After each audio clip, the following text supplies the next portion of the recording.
പാകിസ്ഥാന്റെ ഇന്നലത്തെ ഉറപ്പ്, അതായത് പാകിസ്ഥാൻ അങ്ങോട്ട് ആവശ്യപ്പെട്ട് പ്രാബല്യത്തിൽ കൊണ്ടുവന്ന ഒരു വെടിനിർത്തൽ കരാർ, അതിന് അമേരിക്ക മധ്യസ്ഥത വഹിക്കുന്നു. ഇന്ത്യ സമ്മതിച്ചിട്ടില്ല എങ്കിൽ പോലും. പക്ഷേ അതിനുശേഷം രാത്രിയിൽ വീണ്ടും ഡ്രോണുകൾ ഉപയോഗിക്കുന്നു.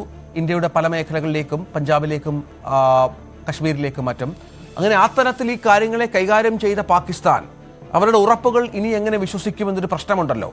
ഈ വിഷയത്തെ ഇന്നലെ നമ്മുടെ നേതാക്കൾ, പ്രധാനപ്പെട്ട ഉദ്യോഗസ്ഥ നേതാക്കളുമൊക്കെ ഇതിനെ ഈ വിഷയത്തെ പാകിസ്ഥാൻ അപലപിക്കണമെന്നും മറ്റും ആവശ്യപ്പെട്ടിരുന്നു, പ്രതികരിക്കണമെന്ന് ആവശ്യപ്പെട്ടിരുന്നു. പക്ഷെ അതിനപ്പുറം ഈ സീസ്ഫെയർ അടക്കമുള്ള കാര്യങ്ങളിൽ അതിശക്തമായ ലംഘനത്തിൽ അതിശക്തമായ നടപടികൾ വേണമെന്ന ആവശ്യം സ്വാഭാവികമായും ഉയരുമല്ലോ. അതനുസരിച്ചുള്ള മാറ്റങ്ങൾ ഇന്നുണ്ടാകുമെന്ന് പ്രതീക്ഷിക്കാമോ? തീർച്ചയായിട്ടും ഈ സീസ് ഫയർ എങ്ങനെ പ്രഖ്യാപിച്ചപ്പെട്ടു, അതിൻ്റെ ധാരണ എന്താണ് എന്ന കാര്യത്തിലൊക്കെ കൂടുതൽ വ്യക്തത വരേണ്ടതുണ്ട്. പ്രത്യേകിച്ച് ഇന്ത്യ ഇത്തരമൊരു സൈനിക നീക്കം പ്രഖ്യാപിക്കപ്പെട്ടത് തന്നെ ഒരു പ്രത്യേക ലക്ഷ്യത്തിൻ്റെ അടിസ്ഥാനത്തിലാണ്. കാരണം പെഹൽഗാം സംഭവവും അതിനെ തുടർന്നുണ്ടായ രാഷ്ട്രീയമായ സാഹചര്യങ്ങളുമാണ് ഇന്ത്യക്ക് ഇത്തരമൊരു സൈനിക നീക്കം വേണ്ടി വന്നത്. അത് ആ ധാരണയിലേക്ക് എത്തിയതിന് ശേഷം പിന്നെ ഈ സീസ് ഫയർ പ്രഖ്യാപിക്കപ്പെടുമ്പോൾ പാകിസ്ഥാൻ എന്ത് ഉറപ്പുകൾ നൽകി എന്നതാണ് പ്രധാനപ്പെട്ട കാര്യം. ഇതിൽ നമുക്ക് പരാമർശിക്കേണ്ട ഒരു കാര്യം, പാകിസ്ഥാൻ പ്രധാനമന്ത്രി ഷഹബാസ് ഷെരീഫ് അവിടെ സീസ് ഫയർ പ്രഖ്യാപിച്ചുകൊണ്ട് ജനങ്ങളെ അഭിസംബോധന ഇതുകൊണ്ട് നടത്തിയൊരു പ്രസ്താവനയാണ്.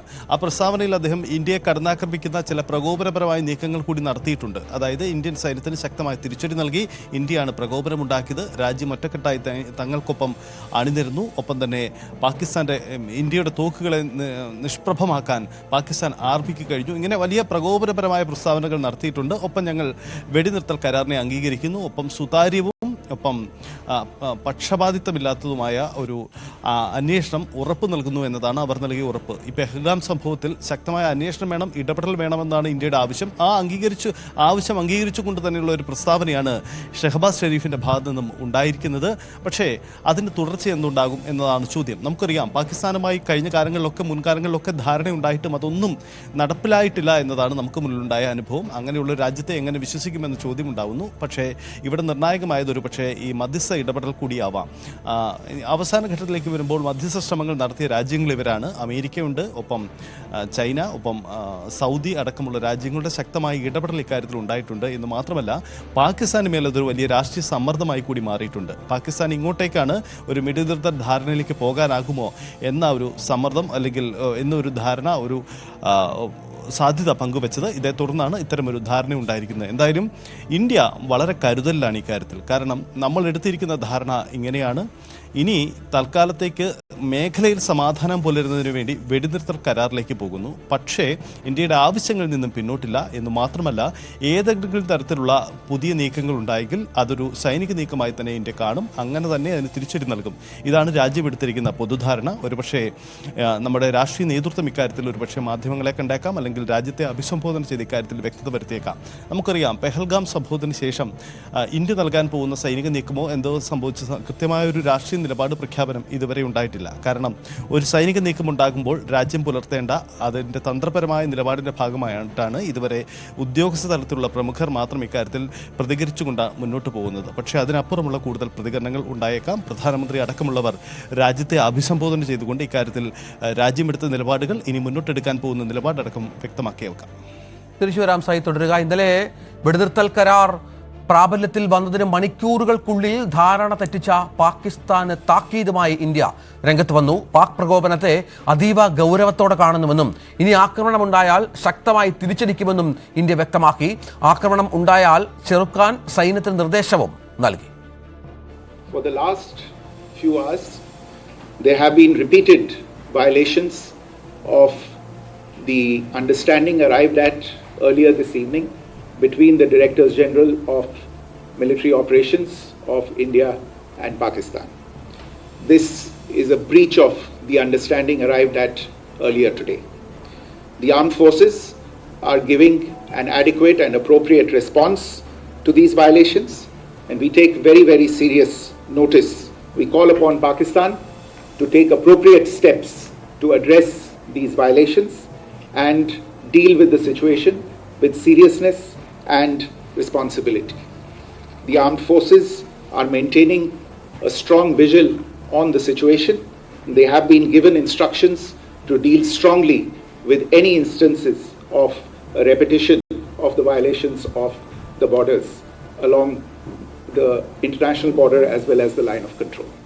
രാത്രി 8:30യോടെയാണ് ജമ്മുവിലെ അഖനൂർ മേഖലയിലും പൂഞ്ചിലെ രജൌറി മന്ദർ മേഖലകളിലും ശക്തമായ ഷെല്ലിങ്ങും ഡ്രോൺ ആക്രമണവും ആദ്യമുണ്ടായത്. പിന്നാലെ രാജസ്ഥാൻ, പഞ്ചാബ് സംസ്ഥാനങ്ങളിലെ അതിർത്തി മേഖലകളിലും പാക് പ്രകോപനമുണ്ടായി.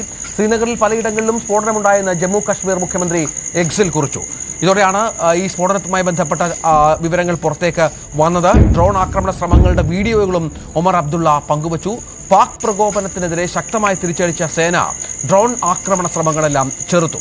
നമുക്ക് ആ ദൃശ്യങ്ങളിലേക്ക് ഒന്നുകൂടി പോകാം. വെടിനിർത്തൽ കരാർ ലംഘിച്ചുള്ള പാകിസ്ഥാന്റെ പ്രകോപനം.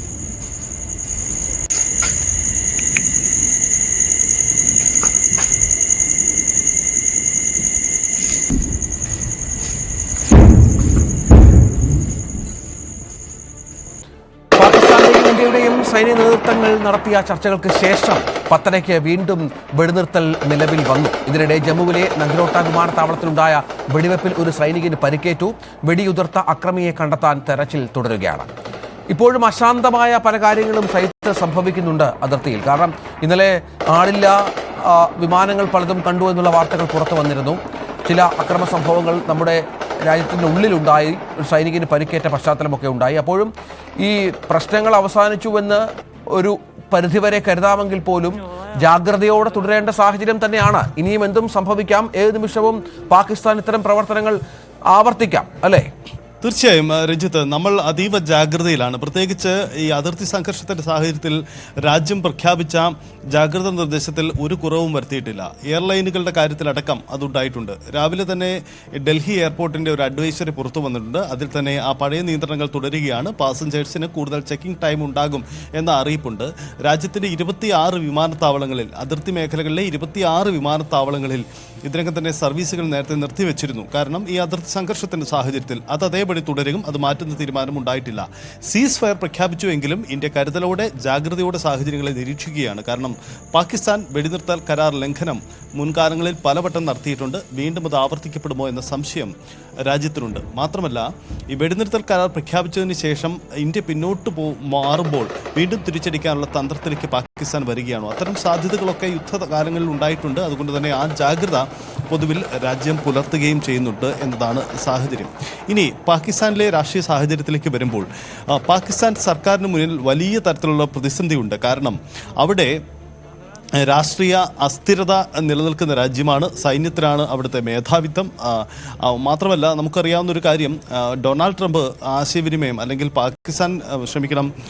അമേരിക്കൻ സ്റ്റേറ്റ് സെക്രട്ടറി അടക്കം ആശയവിനിമയം നടത്തുന്നത് അവിടെ സൈനിക മേധാവിയുമായിട്ടാണ്, പാകിസ്ഥാൻ്റെ സൈനിക മേധാവിയുമായിട്ടാണ്. പാകിസ്ഥാനിൽ സൈന്യത്തിലുള്ള ഒരു മേൽക്കൈ സ്വാഭാവികമായും അവിടുത്തെ തീരുമാനങ്ങളിൽ പ്രതിഫലിക്കുന്നുണ്ട്. അതിലൊന്ന് സീസ് ഫയർ വയലേഷൻ ഉണ്ടായതിൻ്റെ ഒരു കാരണമായി ചൂണ്ടിക്കാണിക്കപ്പെടുന്നത് ഒന്ന്, ഈ രാഷ്ട്രീയ തീരുമാനത്തെ അംഗീകരിക്കാൻ അവിടുത്തെ സൈനിക മേധാവിയോ പട്ടാളമോ തയ്യാറാവുന്നില്ല എന്നതുകൂടിയാണ്. മാത്രമല്ല, ആ പ്രതിസന്ധി ഒരുപക്ഷെ തുടരാനും സാധ്യതയുണ്ട്. നേരത്തെ തന്നെ പാകിസ്ഥാനിൽ ഇന്ത്യയുടെ തിരിച്ചടി ഒരു പട്ടാള അട്ടിമറിക്ക് വീണ്ടും വഴിവെച്ചേക്കുമോ എന്ന സൂചനകൾ പോലും ഉണ്ടായിരുന്നു. കാരണം ഒരു 5 വർഷവും തികച്ച ഭരണാധികാരി പാകിസ്ഥാനിൽ, ഒരു ജനാധിപത്യ സർക്കാർ ഇതുവരെയും അവിടെ ഉണ്ടായിട്ടില്ല. സൈന്യത്തിൻ്റെ നിയന്ത്രണത്തിലാണ് ഇപ്പോഴത്തെ സർക്കാരിൽ. സൈന്യത്തിനാണ് സ്വാധീനം, സൈന്യത്തിൻ്റെ നിയന്ത്രണത്തിൽ തന്നെയാണ് ഭരണം മുന്നോട്ട് പോകുന്നത്. ഇത്തരം അസ്വസ്ഥതകൾ നിരവധി പാകിസ്ഥാനിൽ നിലനിൽക്കുന്നുണ്ട്. അത് സ്വാഭാവികമായും ഇന്ത്യയിലേക്കും പ്രതിഫലിക്കാൻ സാധ്യതയുണ്ട്. അതുകൊണ്ട് വളരെ കരുതലോടെ ജാഗ്രതയോടുകൂടി തന്നെയാണ് ഇന്ത്യയും ഈ സാഹചര്യങ്ങളെ നോക്കിക്കാണുന്നത്. വെടിനിർത്തൽ കരാർ പ്രഖ്യാപനത്തിനപ്പുറത്തേക്ക് അതിർത്തിയിൽ നിന്നും ഒരു തരത്തിലുള്ള സേനാവിന്യാസവും പിന്നോട്ട് വലിക്കാനും തീരുമാനമുണ്ടായിട്ടില്ല. അതീവ ജാഗ്രതയോടുകൂടി തന്നെ മുന്നോട്ട് പോകുന്നു. അത് കൂടുതൽ സാഹചര്യങ്ങൾ വിലയിരുത്തുകയും ചെയ്യും. ഒരുപക്ഷെ ഇനി പാകിസ്ഥാൻ നൽകിയ ഉറപ്പുകളുടെ തുടർച്ച എന്തുണ്ടാകും എന്നത് ഇന്ത്യ നോക്കിക്കാണുന്ന ഒരു കാര്യമാണ്. എൻ്റെ രാഷ്ട്രീയ സാഹചര്യത്തിലേക്ക് വരുമ്പോൾ ഈ പെഹൽഗാം സംഭവത്തിൽ അക്രമകാരിയായ തീവ്രവാദികൾ എവിടെ, അവരെ എന്തുകൊണ്ട് പിടിക്കാത്തത് കൊണ്ട് വെടിനിർത്തൽ കരാർ എങ്ങനെ ഉണ്ടായെന്ന് തുടങ്ങിയ ചോദ്യങ്ങളും ഇവിടുത്തെ സർക്കാരിനും നേരിടേണ്ടി വരും. സ്വാഭാവികമായും അത്തരം കാര്യങ്ങൾക്കുള്ള മറുപടി കൂടി ഇന്ത്യ കരുതിയിട്ടുണ്ടാവാം. എന്താണ് ഈ ധാരണയ്ക്ക് പിന്നിൽ സംഭവിച്ചത്, ഇതിന് പിന്നിലുണ്ടായ പൊതുവാദം എന്തായിരുന്നു, അതല്ലെങ്കിൽ പൊതുധാരണ എന്തായിരുന്നു തുടങ്ങിയ കാര്യങ്ങൾ കൂടി വ്യക്തത വരേണ്ടതുണ്ട്. ഇതിൽ പ്രധാനം ഇന്ത്യയുടെ രാഷ്ട്രീയ നേതൃത്വം ഇക്കാര്യത്തിൽ നടത്താൻ പോണ പ്രതികരണമാണ്.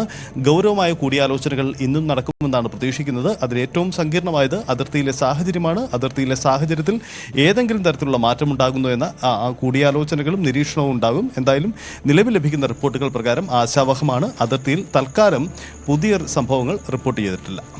അതാണ് സാഹചര്യം. ഏതായാലും പാകിസ്ഥാനെ വിശ്വസിക്കാൻ ഇന്ത്യ തയ്യാറാകുന്നില്ല. ഇന്നലെ വലിയ തോതിലുള്ള ആശ്വാസം, വളരെ പെട്ടെന്ന് 4 ദിവസം കൊണ്ട് ഒരു വെടിനിർത്തൽ കരാറിലേക്കൊക്കെ കാര്യങ്ങൾ എത്തിയല്ലോ എന്നുള്ള ആശ്വാസം ഉണ്ടായിരുന്നു. അമേരിക്കയുടെ മധ്യസ്ഥത ഉണ്ടായിരുന്നു എങ്കിൽ പോലും അത് നമ്മുടെ ഒരു രാഷ്ട്രീയ വിജയമായിരുന്നു. കാരണം പാകിസ്ഥാൻ ഇങ്ങോട്ട് ആവശ്യപ്പെട്ടിട്ടാണ്. കാരണം 4 ദിവസമായി നടത്തിയ വലിയ ആക്രമണത്തിൽ പാകിസ്ഥാൻ ഉണ്ടായ നഷ്ടം ചെറുതല്ല. അവരുടെ പ്രധാനപ്പെട്ട സൈനിക താവളങ്ങളൊക്കെ തകർക്കപ്പെടുന്നു. അവരുടെ കറാച്ചിക്ക് തൊട്ടടുത്ത് തന്നെ സ്ഫോടനങ്ങൾ സംഭവിക്കുന്നു. അവർക്ക് വലിയ നഷ്ടമുണ്ടാകുന്നു. കൂടുതൽ സമയം യുദ്ധം നടത്താൻ